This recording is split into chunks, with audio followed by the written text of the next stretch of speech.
어제 대검 국감장에서요, 윤석열 검찰총장이 검찰총장은 법무부 장관 부하 아니다 라는 말을 했습니다. 자, 근데 이 와중에 또 야당에서는 라임 옵티머스 펀드에 대한 특검법 발의했습니다. 자, 관련해서 권은희 국민의당 원내대표와 이야기 나눠보겠습니다. 권은희 안녕하십니까? 네, 안녕하십니까? 예. 조호영 국민의힘 원내대표와 함께 방금 말씀드린 특검법안 제출하셨지 않습니까? 네, 맞습니다. 이 특검법 발의하신 이유 좀 설명 좀 해주십시오. 예.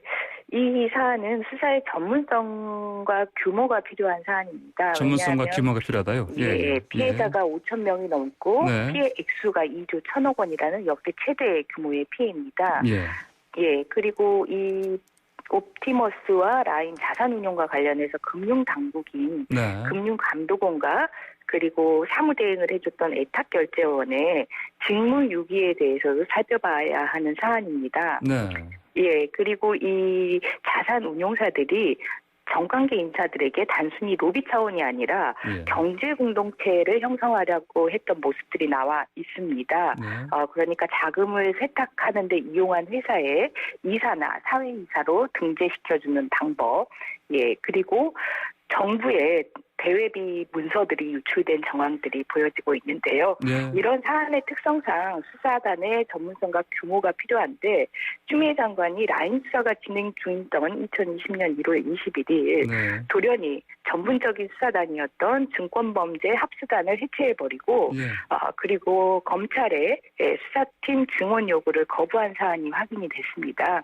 그래서 이런 사안들을 종합할 때 수사단의 전문성과 규모를 갖춰줄 필요가 있다라고 해서 특검법안을 발의하게 됐고요. 또 더 중요한 것이 수사의 공정성입니다. 그런데 지금 이 사안의 최대 사기 주모자라고 할 수 있는 피고인의 말을 일방적으로 신뢰를 하고 검증 없이 검찰총장의 수사지휘권을 배제하는 방식으로 결과적으로는 피고인이 추미애 법무부 장관을 통해서 자신을 수사하는 검찰을 지휘한 결과를 초래하게 됐습니다. 그래서 수사의 결과에 공정성에 의심이 남게 되는 상황이기 때문에 이러한 부분들을 해소시키기 위해서 특검법 발의가 불가피한 상황입니다. 그러니까 이제 사상 최대 규모의 사기이니까 이건 이제 수사할 수사단도 좀 전문성이 필요하고 수적으로도 인원이 충분해야 된다 이런 말씀 아닙니까? 네. 그리고 또 공정성 부분에서도 지금 피고인의 발언에 따라서 여러 가지 것들이 지금 바뀌고 있는 상황에서 공정성 때문에 꼭 특검이 필요하다는 말씀이신 거죠? 네. 근데 이제 특검법 보니까 방금 이제 인원 규모 말씀하셨는데 최순실 특검 때보다 1.5배에 해당합니다. 이렇게까지 규모를 더 이렇게 키울 필요가 있다고 보십니까? 예, 이 사안과 관련해서 라임과 옵티머스의 자산운용사의 불법 운영 행태를 보면 무자본 M&A 방식으로 이러한 금융 사기들이 이루어졌는데요. 무자본에 동원되기 위해서 수많은 페이퍼 컴퍼니들이 창출이 됐습니다. 그리고 그곳에 수많은 사회이사들이 등재가 되고 이사가 등재가 됐는데요. 이런 부분들을 살펴보기 위해서 어쩔 수 없는 수사단의 규모가 필요하고 그리고 이게 금융사기의 특성상 불가피한 측면입니다. 예. 자, 여당에서는 이런 특검 추진하는 거에 대해서 야당 쪽에서 야권에서 야당이 시간 끌고 검찰 정치 공작, 기획수사 용인하는 게 된다. 이런 식으로 좀 보고 있습니다. 어떻게 보십니까? 네, 여당의 정치적인 주장이라고 보고 있는데요. 여당은 이 라임과 옵티머스의 펀드 사기에 대해서 범죄의 특성, 범죄 수법의 특성들을 살펴보지 않고 그 범죄의 특성과 범죄 수법의 특성상 수사단의 전문성과 규모가 어느 정도 요구되는지에 대한 판단이 없이 그냥 정치적인 공세를 벌이고 있다라고 생각을 합니다. 네.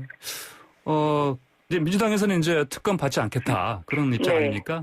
공수처를 이제 얼른 빨리 출범하겠다 이런 지금 입장입니다.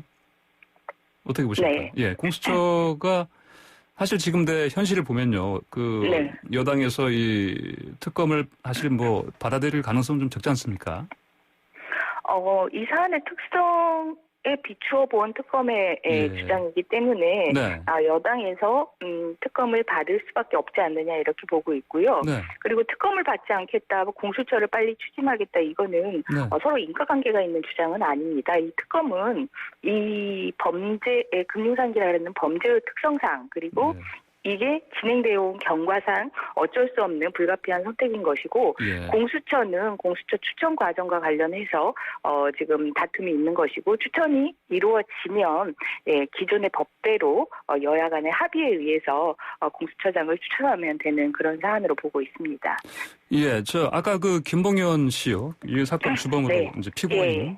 예. 이 사람이 옥중서신 벌써 1차, 2차 나왔는데. 네. 그러면 이제 법무장관이 이제 법무 조사도 바로 그때 시작을 지시를 했었고, 그 다음에 또, 또 그 이후에 또 수사권도, 지휘권도 또 발동을 했고요. 근데 이 과정에 보면은 김봉현 씨의 옥중서신이 나온 시점과 연동이 되어 있습니다. 그래서 자, 그러면 이렇게 결국 계속해서 이렇게 어떻게 보면 옥중서신을 통해서 어떤 그 현실적으로 어떤 상황을 바꾸고 있는 이 김봉현 씨 같은 경우, 만약에 특검과 공수처 어느 게 좋냐 물어본다면 이 사람 어느 쪽 원할 것 같습니까? 지금 공수처와 관련해서는 사실 김봉현은 수사 대상이 아닙니다. 그렇죠, 당연히. 고위공수처 수사 법률은 고위공무원의 부패범죄를 수사 대상으로 하는 그런 전문 조직이기 때문에 공수처의 수사 대상이 아닌 것이고, 이런 경우를 위해서 특검을 통해서 수사의 전문성과 규모를 갖출 수 있는 사안이고요. 당연히 특검을 통해서 사안의 진상이 보다 정확하게 드러날 수 있는 그런 사안입니다. 제가 이런 질문을 왜 드렸냐면은 김봉현 씨 옥중서신 내용을 보면은 단순한 피고인으로서의 입장이 아니고요. 그 어떤 맥락을 뛰어넘는 발언들이 많았기 때문에 그래서 그런 질문을 드려봤습니다. 예. 어제 또 법사위 대검 국감에서요. 아까 말씀드린 것처럼 윤 청장이 검찰총장 장관의 부하가 아니다. 추미애 장관의 지휘권 발동은 위법이다, 이런 발언했습니다. 동의하십니까? 네, 전적으로 동의합니다. 검찰청은 법무부의 조직도 내에 위치한 조직이 아니라 외청으로서 독립성이 중요시되는 조직이고, 외청으로서 어떤 그 조직 내의 상명하복보다는 법과 원칙에 따른 형사소송법과 형법 등 이 형벌 체계 법안에 따른 그런 그 조직 원리가 가동돼야 되는 외청 조직입니다. 예. 근데 어제 윤 청장이요, 그런 얘기를 했어요. 이게 이게 위법이기 때문에 추미애 장관의 지휘권 발동이 위법이다. 그렇기 때문에 사실 이건 쟁송으로 갈 수 있는 문제이긴 하지만 그게 국민들의 어떤 피해를 줄 수 있기 때문에 안 한다. 이런 얘기를 했어요. 근데 만약에 실제로 이게 이를테면 쟁송으로 간다. 그러면 그 결과도 실제로 위법으로 나올 수 있겠습니까? 어떻게 보십니까? 이 실제적으로 쟁송으로 갈 때는 추미애 법무부 장관의 수사 지휘권 발동의 근거와 근거에 따른 그 발동 내용이 적절한지 여부를 살펴볼 텐데요. 지금 다 아시다시피 이 수사 지휘권의 발동의 근거는 피고인 김봉현의 옥중서신입니다. 그럼 피고인 김봉현의 옥중서신이라고 할 때는 자신이 이 수사의 대상이기 때문에 이 수사와 관련해서 어떠한 이해관계를 가지고 있지 않습니까? 그렇기 때문에 어떤 그 발언을 했다고 해서 바로 그것을 신뢰하는 것이 아니라 반드시 검증하는 절차가 필요한데 이러한 검증 절차 없이 피고인의 그냥 발언에 따라서 수사 지휘권이 이루어졌다라는 점에서 위법의 소지가 있는 것이고요. 그 내용 또한 구체적인 수사 지휘를 하라고 했지 수사 지휘권을 배제하라고 하는 그러한 내용의 검찰청법이 아니기 때문에 발동 내용 또한 위법의 소지가 있다라고 판단될 가능성이 있다고 보여집니다. 수사 지휘권 발동 과정도 그리고 구체적으로 또 검찰총장도 배제한 것도 문제가 있다. 그래서 그게 바로 위법 사항이다. 이렇게 보시는군요. 네, 그렇습니다. 자, 국민의힘과 또 정책적 연대를 좀 하고 있습니다. 득과 실 이것저것 따져봤을 텐데요. 어떻게 보십니까? 당의 선명성을 논하자면 또 국민의힘과 합당하는 거 아니냐. 또 이런 얘기도 나오고 있어요. 예, 말씀하신 대로 이러한 과정들의 득과 실이 있는데요. 예. 저희 국민의당에서는 이 정책연대를 통해서 야권의 혁신을 이루어내겠다라고 하고 네. 이 정책연대에 포함된 정책을 대한민국의 미래를 이끌어갈 수 있는 그러한 정책으로 포함을 시켰고요. 이러한 과정에서 함께 정책연대를 이루어낸다라면 네. 이거는 야권을 위해서도 그리고 국민을 위해서도 득이라고 생각이 됩니다. 다만 이 과정에서 이러한 정책의 내용들이 집중적으로 다뤄지지 않고 네. 이것을 통해서 합당하는 거 아니냐라는 부분들이 조명이 되는 것은 저희 국민의당에서도 실이라고 볼 수 있는데 네. 현재의 야권 상황에서는 어쩔 수 없이 저희들에게 주어진 야권 혁신의 과제를 저희들이 실천을 해야 되겠다라는 생각입니다. 네. 자, 또 이 와중에요. 그저께였죠? 네. 이제 대검 국감 하루 전에 금태섭 의원님 이제 민주당 탈당 선언했습니다. 네. 한번 이분하고 만나보겠다고 하지 않으셨습니까? 네. 어떤 이유에서 그렇게 하셨습니까? 금태섭 의원이 지난 패스트트랙 과정 이나 그 네. 이후에 보여준 정당 정치에 대한 소신이나 정당의 민주성에 대한 소신, 그리고 국회에서의 입법 과정에 대한 국회의원의 헌법적인 소신, 이런 모습들이 네.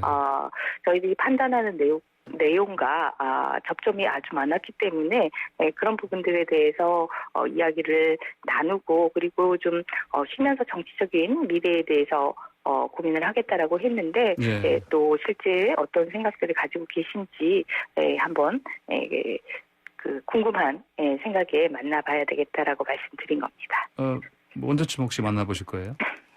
이제 지금 국감 마지막이기 때문에요. 마지막 정리 잘 하고 한번 만나보도록 하겠습니다. 그러면 이제 방금 구체적으로요. 그렇게 그 금태섭 의원 만나보셔야겠다 한 이유 중에 가운데 하나가 혹시 서울시장 선거 내년 4월에 재보궐선거 염두에 둔 일종의 이른바 러브콜 아니냐 이런 식으로 해석하는 경우도 있습니다. 어떻게 보십니까? 러브콜이라고 보고 있기보다는요.